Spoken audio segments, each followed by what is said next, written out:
الحمد لله نحمده ونستعينه ونستغفره ونؤمن به ونتوكل عليه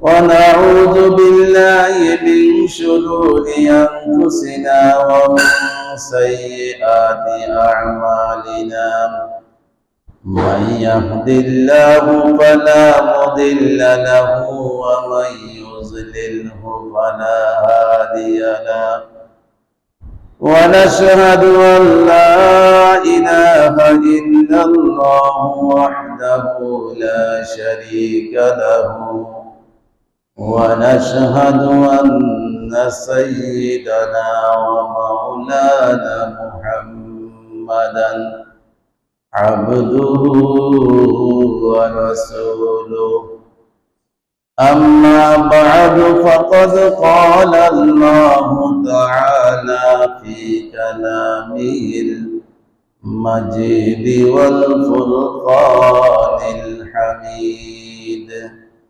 أعوذ بالله من الشيطان الرجيم بسم الله الرحمن الرحيم يوم لا تنفع مال ولا بنون إلا من أتى الله بقلب سليم وقال تعالى فإن لم تفعلوا ولن تفعلوا فاتقوا النار التي وقودها الناس والحجارة أعدت للكافرين صدق الله المولانا العظيم উপস্থিত সম্মানিত মুসল্লিয়ান ইকরাম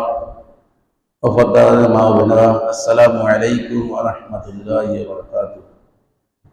আমি আল্লাহ পাক তাবারক ওয়া তাআলা আল্লাহ কোটি শুকরিয়া জ্ঞাপন করেছি যে মহান রব্বুল আলামিন আমাদেরকে ঈমানদার হিসেবে দুনিয়াতে পাঠিয়েছেন এবং কি এখন পর্যন্ত ঈমানের উপরে টিকে থাকার তৌফিক দিয়েছেন। তাই দিন থেকে পড়েনি আলহামদুলিল্লাহ। আমি আল্লাহ পাক তাবারক ওয়া তাআলার পবিত্র কালামুল্লাহ থেকে দুটি আয়াত তেলাওয়াত করেছি। আল্লাহ পাক রব্বুল আলামিন বলেন, ইয়াউমা লা ইয়ানফাউ মালু ওয়ালা বানুন ইল্লা মান আতাল্লাহু বিকলবিন সালিম। মানুষের জন্য ভয়ঙ্কর একদিন অপেক্ষা করতেছে, যেই দিন যেই সময় ইয়াউমা লা ইয়ানফাউ মালু ওয়ালা বানুন, যেই দিন মানুষ যেই জিনিসের মধ্যে সফলতা চায়, যে জিনিসের মধ্যে মুক্তি চায়, সুখ শান্তি চায়, ওই জিনিস কোনো কাজে আসবে না। সেগুলা কি? মাল এবং সন্তান সন্ততি। কোন জিনিসে স্বস্তি আসবে, নাজাত আসবে, মানুষ মুক্তি পাবে? বলতেছে ইল্লা মান আতাল্লাহু বিকলবিন সালিম। ওই ভয়াবহ দিনে, ভয়ঙ্কর দিনে, ভয়ঙ্কর সময় মানুষের কাজে আসবে স্বচ্ছ অন্তরের অধিকারী যারা, তারা। আল্লাহ পাক রব্বুল আলামিন স্বচ্ছ অন্তরকে স্বচ্ছ করার জন্য বিভিন্ন বিধিবিধান দিয়েছেন। ওই বিধিবিধানগুলা পালন করার মাধ্যমেই একজন মানুষ স্বচ্ছ অন্তরের অধিকারী হয়। স্বচ্ছ অন্তরের অধিকারীকে, যে ব্যক্তি অন্তর স্বচ্ছ, সেই ব্যক্তি কোনো গুনাহ করতে পারে না, কোনো অপরাধ করতে পারে না, কোনো আল্লাহ পাকের হুকুম ছাড়তে পারে না, আল্লাহ পাকের নিষিদ্ধ পথে যাইতে পারে না। এবং কি স্বচ্ছ অন্তরের অধিকারীর অন্তরের মধ্যে আল্লাহ পাকের হুকুম ছাড়ার কল্পনাও আসে না। আল্লাহ পাকের নিষিদ্ধ পথে চলার কল্পনা করতে পারে না। তো আল্লাহ পাক রব্বুল আলামিন কোরআনে বলেন, লা ইয়ানফাউ ইয়াউমা লা ইয়ানফাউ, ভয়ঙ্কর একদিন আসতেছে তোমাদের সামনে, যেই দিন তোমাদের ধন সম্পদ, ছেলে সন্তান, যেগুলোর মাধ্যমে তোমরা মুক্তি পাইবা, শান্তি পাইবা, কামিয়াব হইবা, চিন্তা ভাবনা করতেছো, এগুলো কোনো কাজে আসবে না। ইল্লা মান আতাল্লাহু বিকলবিন সালিম, যে ব্যক্তি বিশুদ্ধ অন্তর নিয়ে উপস্থিত হবে আল্লাহ পাকের দরবারে, সেই ব্যক্তি কামিয়াব, সেই ব্যক্তি মুক্তি পাবে। স্বচ্ছ অন্তরের অধিকারী হওয়ার জন্য আল্লাহ পাক কিছু বিধিবিধান দিয়েছেন। আল্লাহ পাক কোরআনে বলেন, লা ইউকাল্লিফুল্লাহু নাফসান ইল্লা উসআহা, আমি এরকম কোন বিধিবিধান তোমাদেরকে দিই নাই যেগুলো তোমাদের সাধ্য অতীত, যেগুলো তোমাদের সাধ্যের বাইরে, তোমাদের জন্য কঠিন হবে, তোমরা অপারগ পালন করতে, এরকম কোন বিধিবিধান দিই নাই। আর আল্লাহ পাক রব্বুল আলামিন যুগে যুগে আল্লাহ পাকের বিধিবিধানগুলা জমিনে বাস্তবায়ন করে দেখানোর জন্য আল্লাহ পাক স্ব যুগের স্ব মানুষ, স্ব গোত্র থেকে নবীদেরকে নির্বাচিত করছেন। সকল নবীরা কিন্তু যেই নবীদেরকে যে গোত্রের জন্য পাঠাইছেন, যে দেশের জন্য পাঠাইছেন, যে স্থানের জন্য পাঠাইছেন, ওই গোত্র থেকে নবীদেরকে আল্লাহ পাক নির্বাচিত করছেন। সেই গোত্র থেকে নবীরা নবুয়ত পাই, আল্লাহ পাকের বিধিবিধানগুলা সশরীরে বাস্তবায়ন করে দেখাই দিয়েছেন, যে কোনো মানুষ যদি এটা প্রশ্ন না করতে পারে যে এটা মানুষের দ্বারা করা সম্ভব না। শেষ আখির নবী মুহাম্মদ রাসূলুল্লাহ সাল্লাল্লাহু আলাইহি ওয়াসাল্লাম যে দিন ইসলাম নিয়ে আসছেন, যে কোরআন সংবিধান নিয়ে আসছেন, সেটাও পুঙ্খানুপুঙ্খভাবে রাসূল 23 বছর জিন্দেগির মধ্যে এটা সশরীরে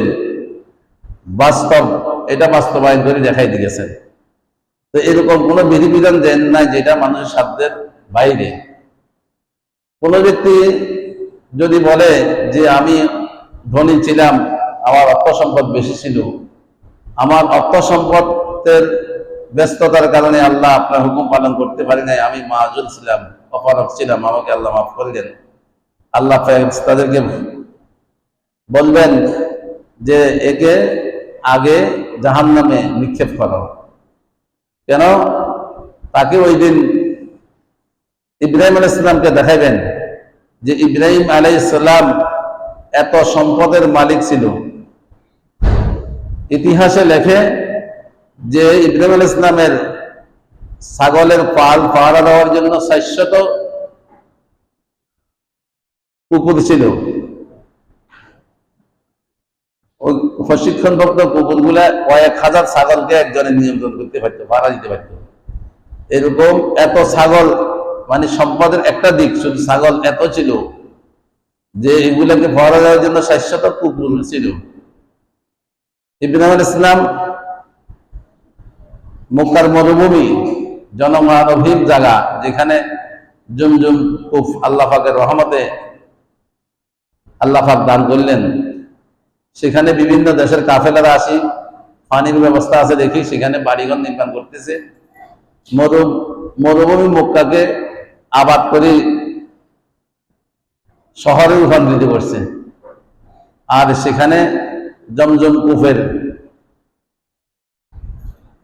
যে ট্যাক্স হিসাবে ইব্রাহিম আলাইহিস সালামকে যারা বসতি স্থাপন করছেন তারা ট্যাক্স ছিলেন। ইব্রাহিম আলাইহিস সালাম অল্প সময়ের মধ্যে সেখানে জমিদারে রূপান্তরিত হয়েছে, অনেক সম্পদের মালিক। এত সম্পদের মালিক হওয়ার পরেও ইব্রাহিম আলাইহিস সালাম আল্লাহ পাককে এক মুহূর্তের জন্য বলেন নাই।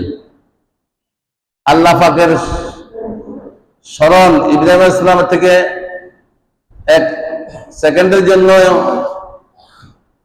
ভুলে যায় না আল্লাহ পাককে।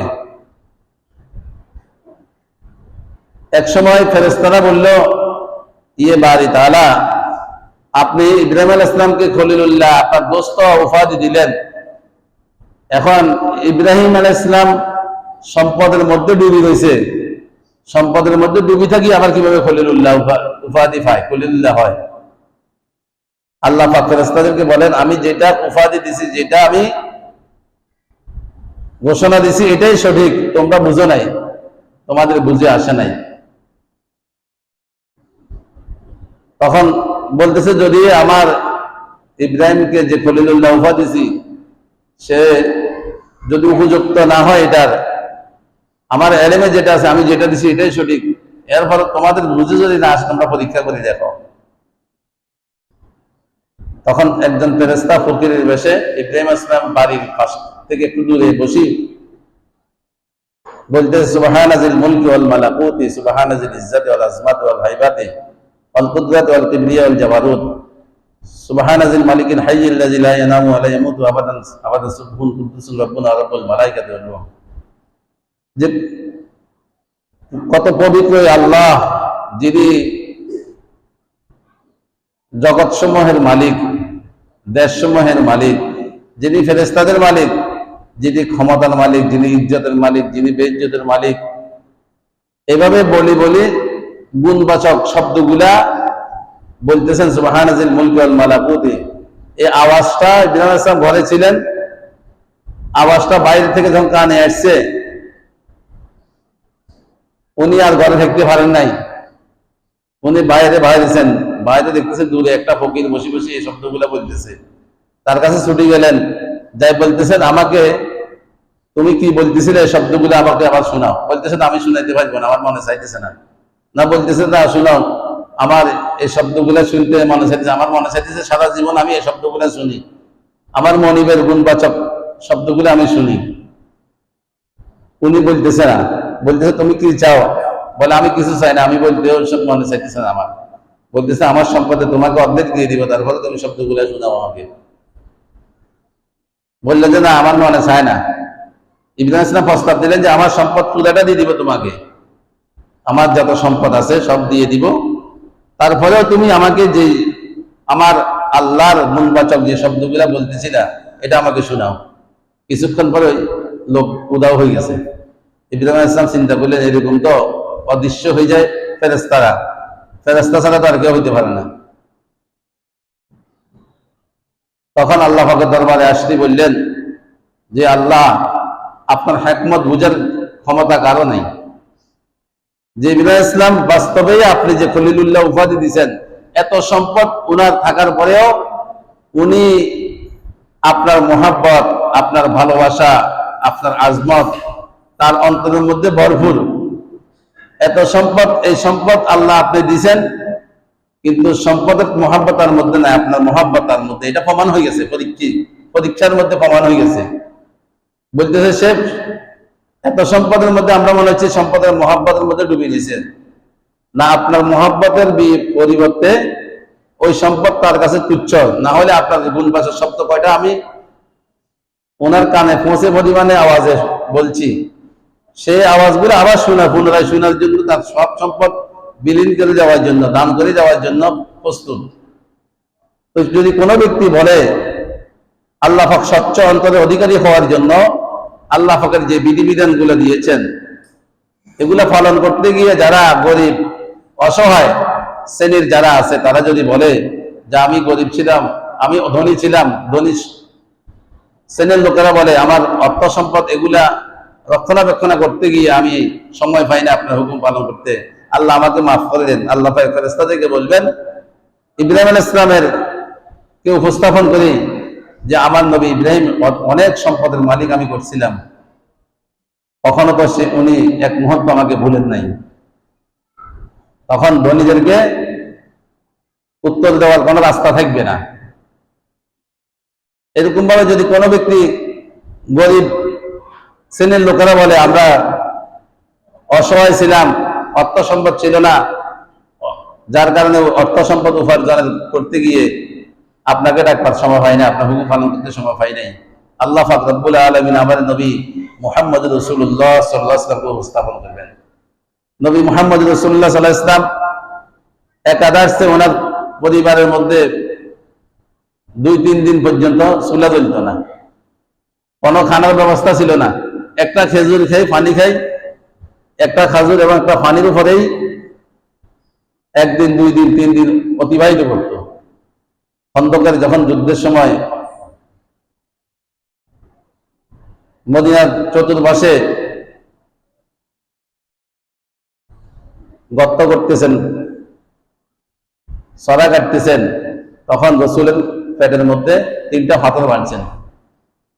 তো রসুল করিম সাল্লাল্লাহু আলাইহি ওয়াসাল্লামের থেকে দুর্বল, গরিব, অসহায় আর কেউ ছিল না। যে মানুষ যার 3 দিন পর্যন্ত চুলা দিত না, 3 দিন ক্ষুধার্ত ছিল। আমরা তো এক বেলা ক্ষুধা থাকলে আমরা অস্থির হয়ে যাই। আর ক্ষুধা হইলে আল্লাহ পাকের কাছে চাওয়ার জন্য বলা হয়েছে, নালিশ আল্লাহ পাকের কাছে বলা যায়। আমি আমার কথা বলতেছি, আমার যিনি ক্ষুধা দূর করবেন, দরিদ্রতা দূর করবেন, তার কাছে একবারও বলি না আমরা। ইল্লা মাশাআল্লাহ বলনেওয়ালা আছে, বেশিরভাগ আমরা বলি না। ওই মানুষের কাছে অসহায়তা প্রকাশ করি।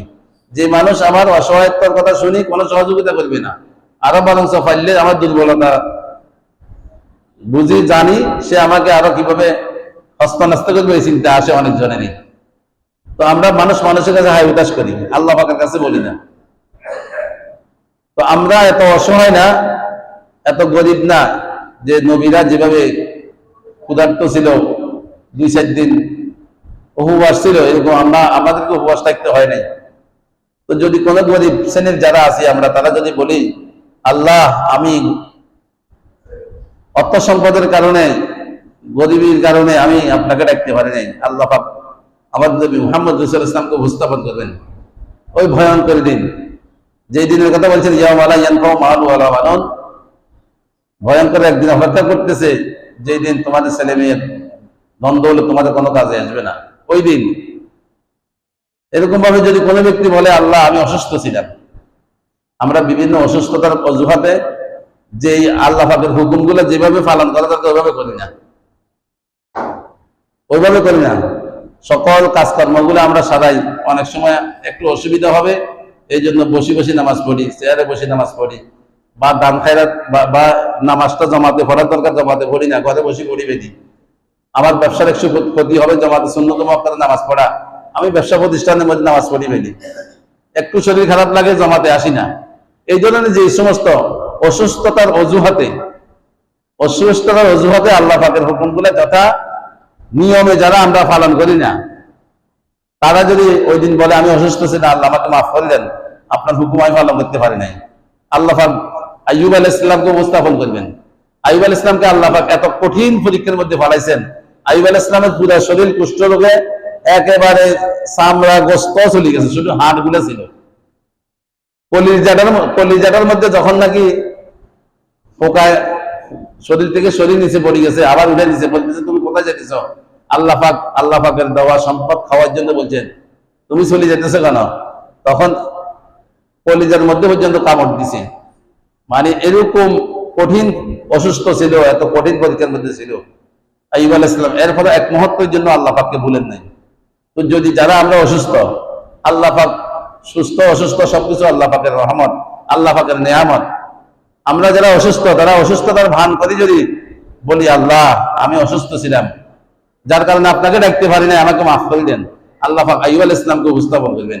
আমার আইয়ুবের কঠিন পরীক্ষা ছিল, অসুস্থ এরকম ছিল যে চামড়া গোস্ত সব খাই ফেলছে, তার হাড্ডি গুলা ছিল। তখনও এরকম অবস্থায় আমাকে এক মুহূর্তের জন্য বলেন নাই, আমার স্মরণ থেকে, আমার হুকুম থেকে এক মুহূর্ত আইয়ুব বলেন নাই। এরকম ভাবে আল্লাহ পাক রব্বুল আলামিন এক একজনকে আল্লাহ পাক এগুলা দৃষ্টান্ত স্থাপন করে রেখেছেন। বিভিন্ন সাহাবায়ে কেরাম ইসলাম পরিপূর্ণ জীবন বিধান, এক একজন সাহাবা যদি কিছু হুকুম আল্লাহ পাকের লঙ্ঘন করছে, পরবর্তীতে এটার যে বিধান, এটার বাস্তবায়ন করানোর জন্য অস্থির হয়ে যেত। আমরা কোনো অপরাধ করলে আমরা চুপাই রাখি, যেন আমি এই অপরাধের কারণে শাস্তি না পাই। সাহাবায়ে কেরাম যদি কোনো হুকুম লঙ্ঘন হয়ে যেত কোনো কারণে, এটার যে শাস্তিটা, এটা যেন দুনিয়াতে প্রয়োগ করা হয়, যেন পরকালে আর শাস্তির সম্মুখীন না হয়, অস্থির হয়ে যেত এবং চিরদিনের জন্য সংশোধন হয়ে যেত। তো আমাদেরকে আল্লাহ পাক রব্বুল আলামিন যে বিধিবিধানগুলো দিয়েছেন, এগুলোর দ্বারা আমরা একটা স্বচ্ছ অন্তরের অধিকারী হইব, বিশুদ্ধ অন্তরের অধিকারী হইব। এই বিশুদ্ধ অন্তর নিয়ে যেতে পারলে ভয়ঙ্কর দিনে আমরা কামিয়াব, সুসংবাদ পাইব। আর আল্লাহ পাক যে বিধিবিধানগুলো দিয়েছেন এগুলো আমাদের সাধ্যের বাইরে কোনো, লা ইউকাল্লিফুল্লাহু নাফসান ইল্লা উসআহা, সাধ্যের বাইরে কোনো বিধিবিধান আল্লাহ পাক দেন নাই, সবগুলা সাধ্যের মধ্যে দিয়েছেন। আর সাধ্যের মধ্যে দিয়েছেন এটা নবীদেরকে দিয়ে বাস্তবায়ন করে দিয়েছেন, যোগে নবীদেরকে দিয়ে, গোত্র থেকে আরেক যুগের নবীরে আনি এখানে আমার নবী বানাই দেন নাই। যেই গোত্রের মানুষ তাদের হেদায়েতের জন্য, তাদেরকে পথ দেখানোর জন্য যে নবী পাঠাইছেন, ওই গোত্র থেকে নবী বানাই দিয়েছেন। ওই গোত্রের নবী হই তাদেরকে দেখাই দিয়েছেন যে আল্লাহ পাক যে বিধিবিধান গুলা দিচ্ছেন এগুলো পালন করা সাধ্যের মধ্যে আছে মানুষের, এটা মানুষ চাইলে পারে। তো আমরা যে বিধিবিধান বলেছে দিয়েছেন আল্লাহ পাক, যে এগুলা যখন আমরা লঙ্ঘন করি, এগুলা ছাড়ি দিই, আল্লাহ পাক বলেন জহরাল ফাসাদু ফিল বাররি ওয়াল বাহরি বিমা কাসাবাত আইদিন নাস, জলস্থলে যত বলা মুসিবত আসে এগুলা মানুষের কর্মের ফল হিসাবে আসে। মা আসাবাকুম মিন মুসিবাতিন ফাবিমা কাসাবাত আইদিন নাস ওয়া ইয়াফু আন কাসীর, যত মুসিবত আমাদের মধ্যে আসে, যত বলা মুসিবত আমাদের মধ্যে আসে, আমাদের হাতের কামানো কর্মের কারণে আসে। ওয়া ইয়াফু আন কাসীর, আল্লাহ পাক বলেন যে বান্দা বান্দি তোমরা অনেক অপরাধ করো, অনেক অপরাধ তোমরা করো, যেগুলা আমি এই অপরাধগুলো অনেকগুলো আমি ওয়াইয়াফু কাসির, ওয়াইয়াফু মানে মাফ করিনি, কাসির মানে অনেকগুলা অপরাধ আমি মাফ করিনি। আর যে মুসিবতগুলো তোমাদের জন্য, পরীক্ষাগুলো তোমাদের জন্য আসে, এগুলা তোমাদের হাতের কামানো, তোমরা যেন এই মুসিবতগুলো আমি কেন দিই, মুসিবতগুলো আল্লাহ পাক যে আমাদেরকে দেয়। এখন দেখেন বর্তমানে যে হাই হুতাশ, যে খরা, অনাবৃষ্টি, এটার জন্য আমরা হাই হুতাশ, এটার জন্য বিভিন্ন পরিকল্পনা গ্রহণ করতেছি। আসলে এগুলা কেন আসে? যে দ্রব্য মূল্যের ঊর্ধ্বগতি, আমরা সরকারের দোষ দিই ও মন্ত্রীদের দোষ দিই, এগুলা আমরা সাধারণভাবে আমরা যারা আছি, আমরা যদি ঠিক হয়ে যাই, তাহলে দ্রব্য মূল্যের ঊর্ধ্বগতি এটা ঠিক হয়ে যাবে। আমাদের অপরাধের কারণে দ্রব্য মূল্য ঊর্ধ্বগতি হবে, এটা কোরআনের কথা, এটা হাদিসের কথা, এটা রাসূলের কথা। আমাদের কর্মফল খারাপ হইলে আমাদেরকে শাসন করার জন্য জালেমকে আল্লাহ পাক নিযুক্ত করে দিবেন। আরে ভাই কথা, এখন আমাদের কর্মফল যদি খারাপ হয়, আমাদেরকে শাসন করার জন্য জালেমকে নিযুক্ত করে দিবেন। আমাদের আমল খারাপ হইলে আমাদের দ্রব্যমূল্য ঊর্ধ্বগতি দিবেন। আমাদের জীবিকা নির্বাহ করার যে সাধারণ সিস্টেম আছে, শান্তিময় সিস্টেম, এটা অশান্তি করে দিবেন। তো জমিনের মধ্যে যে অশান্তি,